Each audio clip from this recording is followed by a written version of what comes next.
Aha, we're off and running. Good evening, everybody. Today is the 21st of August 2019 and it's Wednesday, and I thought I'd come down to the fields just to have a look.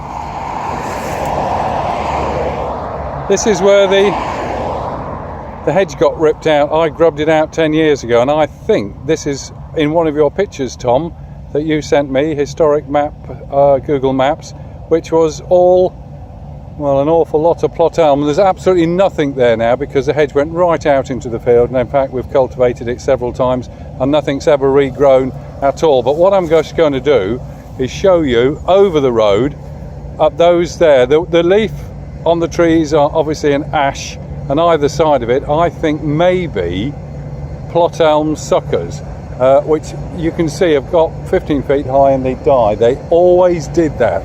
They are so susceptible and obviously so attractive to the beetle. Anyway, I'll go across the road and I'll just show you what we've got here as well. This is the other hedge I was talking about, and it just so happens in my hand, in fact, I've got this. This is a piece of which I think is Ulmus minor. I've seen it all over the place, and I've got quite a bit in the hedgerows, and I brought it across just to compare with what I think is the plot elm suckers going down this lane. All these trees here you can see in the distance, I planted every one, well, must be 25 years ago now, in anticipation of taking the hedge out. And this little spinney here with the oak trees, I put that in as well. And I think I might just have to wait a minute. No, I'll be okay. This is the section that I did not take out. We intended to, but we ran out of time that day, and I just didn't have time to do it. And you can see there's a huge poplar tree, and there's this section of hedge that used to be, well, it's still there. We didn't take it out, and the next tree is an ash tree, and everything in between we just never ever got round to taking out. So what I've done is come down and show you what inside here, and these are extremely smooth. There's no sign of corking whatsoever, and they go up and they go up and they go up. There's just so little side growth, and these will die. Well, they're not going to die this year, but they'll probably die next year. They always die from the bottom, pivot over and fall into the field. They are such a nuisance for doing that. And if we just come out here, look at that. That's exactly what I'm talking about. One of them has done that already. I'm just going to have to move that in a minute because the combine's coming this way.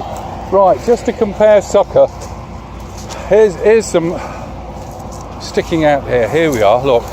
This one here is what I think is Ulmus minor, and if I put it next to these, you can see it's a different colour, and the Ulmus minor is much, much bigger than the leaves on this sucker. I think you can see that quite clearly. I hope you can. And just looking down here, there are loads of suckers growing here.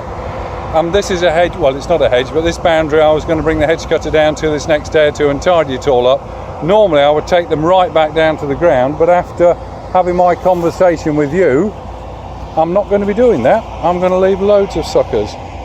There we are. That is what I think is the plot elm, and those are what I think is the Ulmus minor. And you can see there's a huge difference in size. Let me just put the two together there. There we are. And you can see, no, that's the ash tree going up there, and there's another ash, and there's several ash trees, and then it changes further down as well. The other thing which would be interesting to have a look at is in the winter we'll be able to see the outline of these plot elms so much easier. It's just that because I've cut them with a hedge cutter, it has forced them to actually have a little bit of undergrowth, but they don't like it. They don't like having the undergrowth. They just want to grow up and up and up. And these must be at least 20 feet tall now, and I'm surprised, really surprised, that they've survived. Right, just going to see if I can move this out the way of the combine.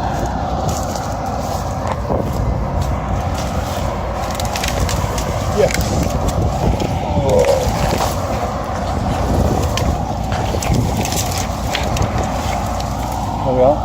on it. That's got it moved. And you can see, full of little holes. Don't think the camera's going to come in focus. You can even see the galleries where the beetle used to be. And let's just have a look further down. Oh, look at that for galleries. Lovely. Do you know, I'm going to cut that out and keep that. But the trunk is smooth, perfectly smooth. There's no sign of corking absolutely anywhere.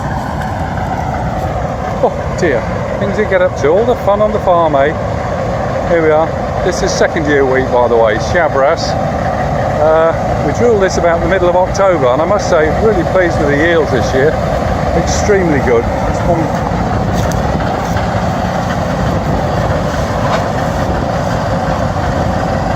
And just in the lee of those trees there, what's happened, it just always is a little bit damp, and instead of cutting the corn, the combine's actually bulldozed slightly, and the driver's just going to get out, and he hates doing this, and clear the muck off the knife, and then he'll go again.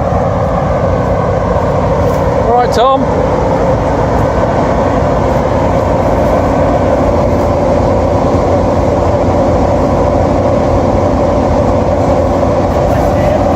Cultivating as you combine then? Why not?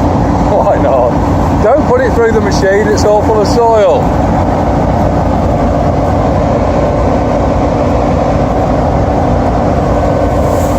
Joys of farming, eh?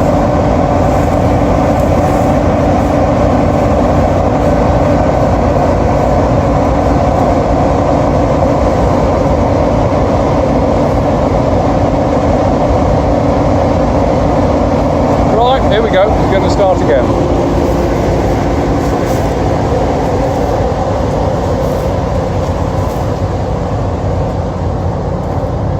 This is what I spoke to you about before as well, about these elms down here used to fall over sideways, and these big ones, if they're 20 foot tall, if they go out into the tree, go out into the crop, they are just such a nuisance.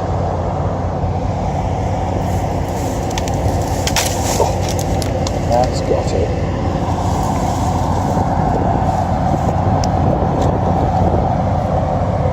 Here we are. I think he's going to strike it up again. What time is it? It must be getting on to 6 o'clock. There's a nice little breeze this evening as well, and I can imagine that we'll probably work quite late, maybe till midnight, because if it's dry, the last load was about 14% moisture, which is just ideal. And we'll probably take the opportunity to keep going.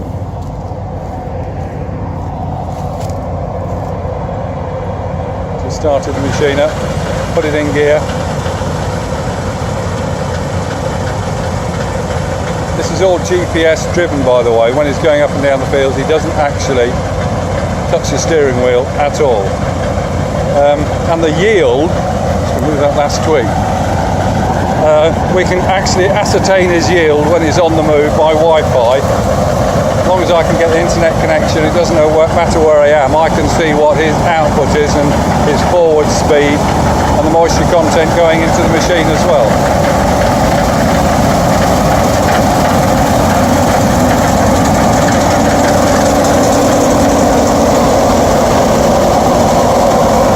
Gonna get covered in dust now.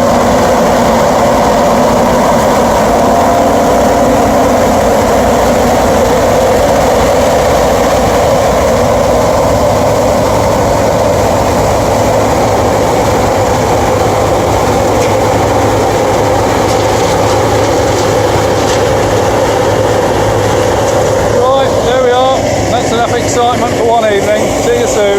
Bye.